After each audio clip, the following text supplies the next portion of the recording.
அனைவருக்கும் அன்பு வணக்கம். ஞான யோகம் பகுதி 2.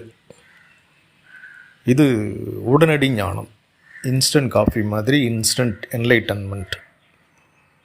ஞான யோகம் பயிற்சி 1 நமக்கும் நம்ம சுற்றியுள்ள விஷயங்களுக்கும் இடையில் ஒரு மெல்லிய கோடு இருக்குது. நாம் இந்த நம்ம சுற்றி உள்ள விஷயங்கள் அல்ல, நம் உடலும் அல்ல, மனசும் இல்லை, நம்ம மாறாத ஆன்மா அப்படின்றத புரிஞ்சுக்கிட்டோம். இப்போது அதை இன்னும் கொஞ்சம் எளிமையாக புரிஞ்சுக்கிறதுக்கு சில 2 எடுத்துக்காட்டுகள் சொல்லுவோம். உங்களுடைய 2 வீலர் அல்லது காரில் பார்த்திங்கன்னா ரியர் வியூ மிரர் இருக்கும். அந்த ரியர் வியூ மிரரில் பார்த்திங்கன்னா நீங்கள் வண்டியில் ட்ராவல் ஆகிட்டுருப்பீங்க. காட்சிகள், இப்போ சாலை, மரங்கள், மனிதர்கள் எல்லாம் அப்படியே பின்னோக்கி போயிட்டே இருக்கும். ஆனால் இந்த கண்ணாடி பார்த்திங்கன்னா அது ஆடுறதில்ல, அசைகிறதில்ல. அதே மாதிரி இன்னொரு எக்ஸாம்பிள் பாருங்கள். சினிமா தேட்டரில் படம் பார்க்குறோம்.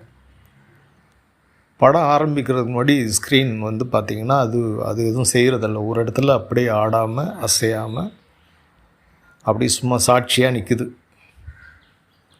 படம் தொடங்கின பிறகு எல்லா காட்சிகளும் அதில் ப்ரொஜெக்ட் ஆகுது, தெரியுது, மாறுது. சோகமான காட்சி வந்தால் கண்கலங்கி நிற்கிறோம். நம்ம காமெடியான காட்சி வந்தால் சிரிக்கிறோம். படம் முடிஞ்சு வெளியில் வந்த பிறகு இதான் இது படங்கிறது தான் அப்படிங்கிறது நமக்கு புரியும். இதில் யோசிக்க வேண்டிய விஷயம் என்னென்னா, இந்த ஸ்க்ரீன் பாருங்கள், அது காமெடிக்கு சிரிக்கிறதும் இல்லை, சோகத்துக்கு அழுவுறதும் இல்லை. ஏன்னா அது வெறும் சாட்சி, ஜஸ்ட் ஒரு விட்னஸ் அப்படின்னு சொல்லுவாங்க. அந்த சாட்சி தான் நாம் ஆத்மாவாகிய நம்ம வெறும் சாட்சி தான் அப்படிங்கிறத கொஞ்சம் நல்லா யோசித்து பாருங்கள். உங்களை சுற்றியுள்ள நடக்கிற சமாச்சாரங்கள் எல்லாமே திரைப்படம் தான். இது ஒரு நாள் உங்களுக்கு புரிய வரும். அந்த நாள் தான் உங்களுடைய ஞானம் அடைகிற நாள். இப்போ யோசிச்சு பாருங்கள், முயற்சி செய்யுங்க.